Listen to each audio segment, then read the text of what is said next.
जय हिंद मित्रों। UPSC prelims fact में आपका स्वागत है। आज मैं दो टॉपिक को कवर करूंगा। पहला है मंदारिन बतख क्यों चर्चा में है, और दूसरा विश्व का सबसे छोटा सरीसृप। मंदारिन बतख के बारे में जानेंगे। इसकी खोज कब हुई थी, किसने की थी, इसका आवास क्या है, इसका आयुसीएन स्टेटस क्या है, और कंपैरिजन करेंगे क्या भारत में पाई जाती है या कहीं और पाई जाती है, और इससे संबंधित जो महत्वपूर्ण यूपीएससी के प्रीलिम्स फैक्ट होगा उसके भी चर्चा करेंगे। उसके बाद विश्व का सबसे छोटा सरीसृप देखेंगे और देखेंगे इसका नाम क्या है, इसका वैज्ञानिक नाम क्या है, और इससे पहले कौन सा विश्व का सबसे छोटा सरीसृप था, इन पर चर्चा करेंगे। आइए टॉपिक पर जाने से पहले आप एक मिनट रिकॉल कर लेते हैं। कल मैंने क्या पढ़ा था? कल मैंने पढ़ा था संदेश पढ़ा था, इंस्टेंट मैसेजिंग ऐप, और राजा सुहेलदेव के बारे में पढ़ा था, और शिव लेकैंथ या कोलैकैंथ के बारे में पढ़ा था, और न्यूयॉर्क कन्वेंशन के बारे में पढ़ा था। तो संदेश ऐप को किसने शुरू किया था, याद कीजिए आप। राष्ट्रीय विज्ञान केंद्र ने, राष्ट्रीय विज्ञान सूचना केंद्र ने, किसके अंतर्गत आता है ये? विज्ञान एवं प्रौद्योगिकी मंत्रालय के अंतर्गत आता है। और महाराजा सुहेलदेव का शासनकाल क्या था? 11वीं शताब्दी में। कहाँ पर? पूर्वी श्रावस्ती में। इनकी एक जीवनी थी जिसमें इनके बारे में चर्चा की गई थी। क्या नाम था? मीरात ए मसूदी। किसने लिखी थी? ये कब लिखी गई थी? जहांगीर के शासनकाल में लिखी गई थी। किसने लिखी थी? अब्दुल रहमान ने लिखी थी, याद कीजिए। और चित्तौरा झील में मैंने कल चर्चा किया था। कहाँ पर? यूपी में है, यूपी के बहराइच जिले में है। और सीयू लेकैंथ के बारे में चर्चा की थी। क्या था? यह विश्व का सबसे पुराना जीवित जीवाश्म था। किसका था? मछली का था। और इसका संबंध किस क्षेत्र से, कब से था? क्रिटेशियस युग की मछली थी, और जीवित जीवाश्म मिला था। और यह कहाँ मिला था? तो कोमोरोस द्वीप समूह, याद कीजिए। कहाँ पर है ये? पूर्वी अफ्रीका तट पर। और सुलावेसी द्वीप समूह, ये कहाँ पर है? इंडोनेशिया पे। इस पर चर्चा की थी कल मैंने। और न्यूयॉर्क कन्वेंशन पर इसकी स्थापना कब हुई थी? 1958 में हुई थी। लागू कब हुआ था? 1959 में लागू किया गया था। और इसमें कितने सदस्य देश हैं? तो 166 सदस्य देश थे। और भारत इसका सदस्य था? हाँ था। तो कल मैंने इनको चर्चा किया था। आप वीडियो को प्लेलिस्ट में जाकर मिल जाएगी वीडियो, आप उसे देख सकते हैं। आज फिर चलते हैं टॉपिक पर। तो ये देखिए, आप देख रहे फिगर, ये है मंदारिन बतख। मंदारिन बतख क्यों चर्चा में? हाल ही में असम के तिनसुकिया जिले में मुगरी मेटापुंग व्हील में एक सदी यानी 100 ईयर बाद मंदारिन बतख को देखा गया। इसका अर्थ है चर्चा में। इसका वैज्ञानिक नाम क्या है? एक्स ग्लेरिक्युलेटा। तो इसे याद करने की एक अच्छी ट्रिक बताएं। कोई लड़का का नाम, किसी का नाम मान लीजिए आप। एक्स गैलेरी यानी गैलरी में क्यों लेटा है? खड़ा हो, लेटा हो, इस प्रकार आप याद करते हैं। तो एक्स ग्लेरिक्युलेटा इसका वैज्ञानिक नाम है। इसकी खोज कब हुई थी? इसकी खोज सबसे पहले वर्ष 1758 में हुई थी। किसने की थी? स्वीडन के वनस्पति शास्त्री, चिकित्सा शास्त्री और प्राणी वैज्ञानिक के कार्ल लिनियस ने। तो किसने की थी? कार्ल लिनियस ने की थी। कहाँ के हैं? ये स्वीडन के हैं। अब आइए इसकी विशेषता पर चर्चा करते हैं। क्या है इसकी विशेषता? यह दुनिया की सबसे सुंदर बतख माना जाता है। मंदारिन बतख को दुनिया की सबसे सुंदर बतख माना जाता है। आपने देखा कितना सुंदर फिगर था। आइए देखते हैं।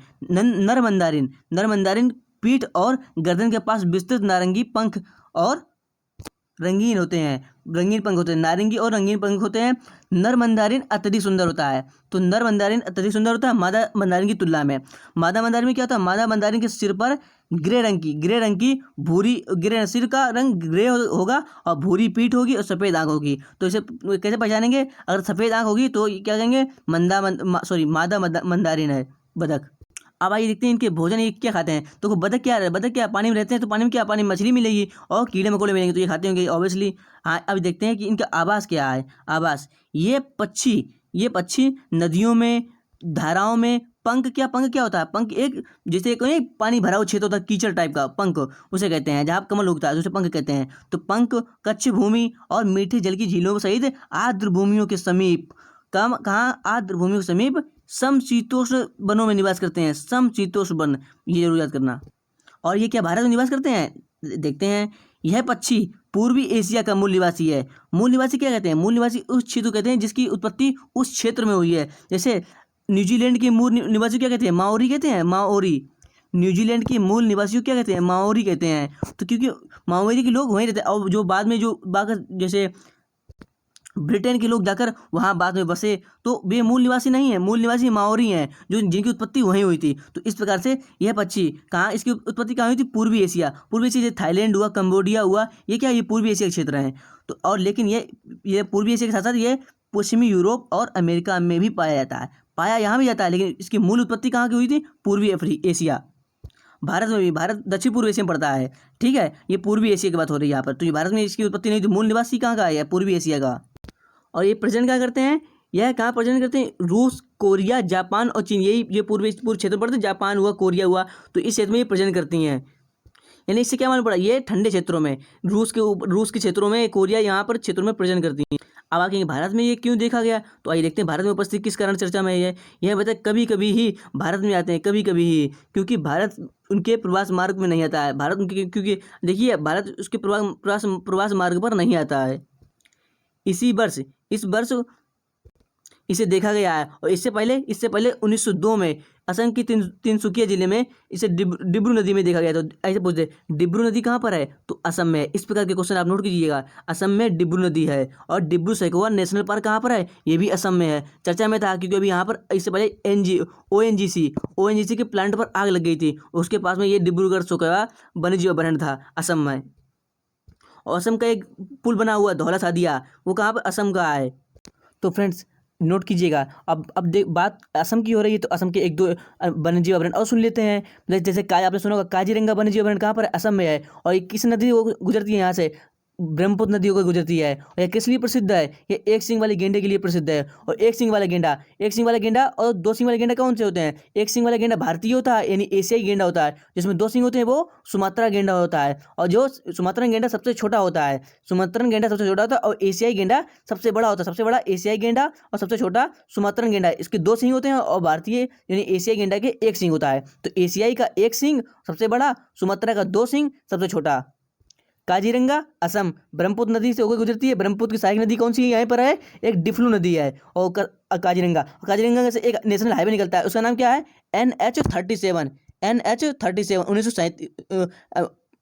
NH37 यानी NH37। इससे पहले इसे 1985 में यूनेस्को ने विश्व धरोहर 1985 में यूनेस्को ने विश्व धरोहर सूची में शामिल किया है। और 2008 में इसे टाइगर रिजर्व का दर्जा दिया गया है। इससे पहले क्या था, सबसे पहले तो राष्ट्रीय उद्यान था। राष्ट्रीय उद्यान कब इसे दर्जा दिया गया, 1974 को राष्ट्रीय उद्यान का दर्जा दिया गया। 1974 से पहले क्या था, फिर आप कहेंगे 1974 से पहले क्या था, तो ये पता फॉरेस्ट रिजर्व था, एक फॉरेस्ट रिजर्व था। फिर 1974 को इसे राष्ट्रीय उद्यान का दर्जा दिया गया। फिर 11 साल बाद 1985 को इसे यूनेस्को की विश्व धरोहर सूची में शामिल किया गया। फिर 2008 को इसे टाइगर रिजर्व घोषित कर दिया गया। तो इतनी बातें जरूर नोट कीजिएगा। और एक और देहिंग पटकई लिख लीजिए। देहिंग पटकई वन्यजीव अभयारण्य, वाइल्ड लाइफ सेंचुरी, यानी वन्यजीव अभयारण्य कहाँ पर है, ये भी असम में है। और देहिंग पटकई नाम देखिए, नाम देहिंग पटकई। देहिंग क्या है और पटकई क्या है? पटकई एक पहाड़ी का नाम है और देहिंग एक नदी का नाम है। तो नदी देहिंग पटकई क्या है, देहिंग नदी का नाम है और पटकई पहाड़ी का नाम है। कहाँ पर है, ये असम में है। और पो टाइगर रिजर्व, पो फॉरेस्ट रिजर्व है, टाइगर रिजर्व फॉरेस्ट रिजर्व है, ये कहाँ, ये भी असम में है। तो पो हुआ, और देहिंग पटकई, डिब्रू सैखोवा, काजीरंगा, मानस, ये भी असम में है। और असम के मुख्यमंत्री नाम क्या है, सर्बानंद सोनोवाल। राजधानी क्या है, दिसपुर। तो अब आइए अपने टॉपिक पर आ जाते हैं। तो इससे बाद 1902 में कहाँ, तिनसुकिया जिले में देखा गया, डिब्रू नदी पर देखा गया था, डिब्रू सैखोवा याद आ गया। ठीक है। इस बतख को वर्ष 2013 में मणिपुर की लोकटक झील में देखा गया था। मणिपुर की लोकटक झील, यह पूर्वोत्तर भारत की सबसे बड़ी, मैं नोट कीजिए मैं क्या बोल रहा हूँ, पूर्वोत्तर भारत की सबसे बड़ी मीठे पानी की झील है मणिपुर की लोकटक झील। और हाँ, एक बात जरूर नोट कीजिएगा, इस लोकटक झील को मणिपुर की लाइफलाइन ऑफ मणिपुर कहते हैं। लाइफलाइन ऑफ मणिपुर लोकटक झील। और इसे आद्य भूमि के रूप में शामिल किया गया है, रामसर साइट में शामिल है। और आपने पढ़ा होगा कि मणिपुर की लोकटक झील में ही काइबुल लामजो,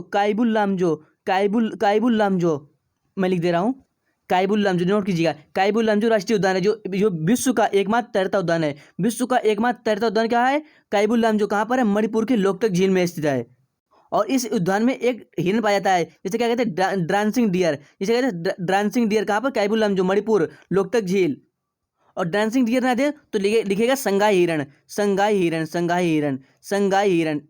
और संगाई हिरन है, याद कीजिए, इसे जरूर नोट कीजिएगा। और संगाई हिरन, इसका स्टेटस क्या है, आयुसीन स्टेटस संकटग्रस्त। संगाई हिरन का संकटग्रस्त है। आप कितनी बार नोट करेंगे, काइबुल लामजो, मणिपुर लोकटक झील, संगाई हिरन और इंडेंजर्ड यानी संकटग्रस्त। अब आपके मन में उठ रहा होगा सवाल कि ये तैरता उद्यान क्या होता है। तो आप सुनिए, मणिपुर की लोकटक झील में दलदली झील होती है। तो यहाँ बीच बीच में एक दो स्वयं तैयार हो जाते हैं, जैसे बीच में मिट्टी के बहुत सारा निक्षेप हो जाता है। तो ये एक ठोस बन जाती है, संरचना बन जाती है। तो ये छोटे छोटे बन जाती है, इन्हें क्या कहते हैं, इन्हें द्वीप कहते हैं। और स्थानीय भाषा में क्या कहते हैं, इन्हें फुंडिस।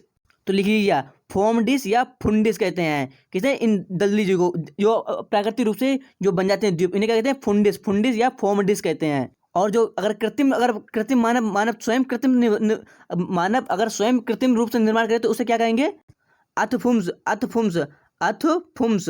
आप लिखिए, मैं नोट कर रहा हूँ, अथफुम्स नोट कीजिएगा। फुंडिस या फुमाडिस, फुमाडिस या फुंडिस, इसे जो प्राकृतिक रूप से निक्षेप से बनते हैं, अगर मनुष्य स्वयं बनाए तो अथफुम्स द्वीप निर्माण होता है। ठीक है, तो अब देखिए, अब आइए फिर अपने टॉपिक पर आते हैं। और मानस टाइगर रिजर्व मैंने बताया कहाँ पर है, ये असम में है। तो इन क्षेत्रों में ये अभी देखे गए थे फिलहाल में, कब, 1902 में और 2013 में। अब देखे गए हैं 2020 में। कहाँ पर है, असम के तिनसुकिया जिले में। और इनका आयुसीन स्टेटस क्या है, कम संकटग्रस्त, यानी इंडेंजर्ड है। और कम संकटग्रस्त है, कम संकटग्रस्त। भले ही आपको कम देखने को मिले हैं, नहीं आप कहेंगे बहुत दिनों बाद, साल भर बाद देखने को मिला है, तो जरूर ही इंडेंजर्ड, क्रिटिकली इंडेंजर्ड होगा, नहीं, सिर्फ इंडेंजर्ड है, कम संकटग्रस्त है। और आप देखते हैं, बात हुई थी मुगरी मोटापुंग की, तो ये क्या है, यह है BH Bombay natural history society द्वारा घोषित एक पक्षी क्षेत्र है, महत्वपूर्ण पक्षी क्षेत्र है और आर्द्रभूमि भी है। ठीक है, जो किसके नजदीक है, डिब्रू सैखोवा नेशनल पार्क के नजदीक है। ये कहाँ पर, असम में, मैंने आपको बताया। 2020 में ऑल इंडिया लिमिटेड के स्वामित्व वाले केस कुएं में यहाँ पर आग लगी थी, इस कारण से चर्चा में रहा था, इस पर प्रतिकूल प्रभाव पड़ा था। अब अगला टॉपिक क्या है, विश्व का सबसे छोटा सरीसृप, यानी वर्ल्ड स्मॉलेस्ट रेप्टाइल। वैज्ञानिकों को मानना है कि उन्होंने अब तक पृथ्वी पर सबसे छोटे सरीसृप की खोज की है। यह गिरगिट की एक उप प्रजाति है, सब स्पीसीज है, जो बीज के आकार की है, बीज के आकार की है। देखिए, मैं आपको फिगर दिखाता हूँ। और ये कहाँ खोजी गई है, इसे मेडागास्कर में खोजा गया है, 2 छोटी छिपकलियों के साथ खोजा गया है इसे। ये देखिए, आप फिगर देख पा रहे हैं, ये देखिए, ये फिगर देखे ना, ये देख रहे हैं, ये बीज के आकार कितना छोटा सा है। ये जब आपको बड़ा दिख रहा होगा पिक में जूम करके, ये देखिए तीली के ऊपर बैठा है, कितना छोटा सा है, तीली के आगे अग्रभाग के बराबर भी है, देखिए। तो इसे कब खोजा गया था, इसे वैज्ञानिकों के इस दल ने 2012 में एक अभियान के दौरान इस नर और मादा को खोजा था। लेकिन इसे किस नाम से जाना जाता है, तो नाम याद कीजिएगा, ब्रुकेसिया नाना के नाम से जाना जाता है, ब्रुकेसिया नाना। और इसका आकार कितना होता है, 13.5 मिलीमीटर होता है, कितना छोटा होता है। और सिर से इसकी पूंछ तक की लंबाई 22 होती है, 22 मिलीमीटर होती है। लेकिन मादा की होगी तो ज़्यादा थोड़ी होगी, मादा की थोड़ी ज़्यादा होगी, नर की कम होती है। अब आप कहेंगे इससे पहले सबसे छोटा कौन सा था, तो इससे पहले गिरगिट की प्रजाति ब्रुकेसिया माइका, ये क्या है, ब्रुकेसिया नाना है, ये ब्रुकेसिया माइका सबसे छोटा माना जाता था। आप कौन सा हो गया, ब्रुकेसिया नाइका, माइका जगह नाना कर देना है, नाना सबसे नया हो गया अभी। और ये कहाँ खोजा गया, मैंने जो बताया, यह नया गिरगिट केवल उत्तरी मेडागास्कर के एक निम्न पर्वतीय वर्षावन में पाया जाता है। ठीक है, और इसके विलुप्त होने की खतरा भी है। अब आइए एक नजर मारते हैं, गिरगिट क्या होते हैं। गिरगिट कैमिलियोनिडा परिवार का एक जीव होता है, यानी कैमिलियोडा नाम परिवार का एक जीव होता है। वर्ष 2015 में एक वर्णित एक तथ्य के अनुसार 202 प्रजाति के साथ ओल्ड वर्ल्ड लिजार्ड एक अद्वितीय और अतिरिक्त विशिष्ट अंश है। नहीं, इसका कोई महत्वपूर्ण नहीं, बस याद रखिए ये किस प्रजाति, किस परिवार का है। कभी कभी इस पर क्वेश्चन पूछ देते हैं, तो कैमिलियोनिडा। और ये किस लिए प्रसिद्ध होते हैं, अपने शरीर का रंग बदलने के लिए प्रसिद्ध होते हैं। गर्म आवास में रहते हैं, कहाँ रहते हैं, गर्म आवास में रहते हैं, वर्षा से लेकर मरुस्थली में सभी पाए जाते हैं, वर्षावन से लेकर मरुस्थली क्षेत्रों में पाए जाते हैं, और रंग बदलने के लिए विख्यात होते हैं। और गिरगिट आपको पता है, आपने देखा होगा, तो अपने भारत में भी गिरगिट, भारत में, पाकिस्तान में, श्रीलंका में भी पाए जाते हैं। तो आज हमने पहले क्या पढ़ा, पहले हमने कल का रिवीजन किया, और आज क्या पढ़ा, मंदारिन बतख और विश्व का सबसे छोटा द्वीप। मंदारिन बतख की खोज किसने की थी, कार्ल लिनियस ने की थी। कब की थी, 1758 में की थी। ये कहाँ, किस देश के हैं, स्वीडन के हैं। और नर मादा की भी कंपेरिजन की थी। और ये इसका मूल स्थान क्या था, मंदारिन बतख का, पूर्वी एशिया, लेकिन कहाँ, पश्चिमी यूरोप और अमेरिका में भी पाए जाते हैं। और आयुसीन स्टेटस क्या था इसका, कम संकटग्रस्त था, रिकॉल कीजिए। और मुगरी मेटापुंग जिले के बारे में जानकारी प्राप्त की थी हम लोगों ने। और फिर असम के सारे अभ्यारण्य को हम लोगों ने कवर किया था। इनके क्या क्या, जैसे काजीरंगा हुआ, असम हुआ, मानस हुआ, इनके बारे में जाना था। और मणिपुर के बारे में, लोकटक झील के बारे में जाना। और इसके बाद फिर मैंने कहा, देखा विश्व का सबसे छोटा सरीसृप कहाँ खोजा गया, मेडागास्कर में खोजा गया है। यह गिरगिट की एक प्रजाति है। नाम क्या रखा था, ब्रुकेसिया नाना रखा था। और ब्रुकेसिया नाना रखा था नाम, जो पुराना कौन सा था, माइका था, नया नाना। तो फ्रेंड्स, आपको टॉपिक कैसा लगा, अच्छा लगा होगा लाइक करना, चैनल पर नए हैं तो चैनल को सब्सक्राइब कर लीजिए, बेल आइकन दबाइए। कल फिर मिलेंगे नए टॉपिक के साथ, तब तक के लिए धन्यवाद। जय श्री श्याम।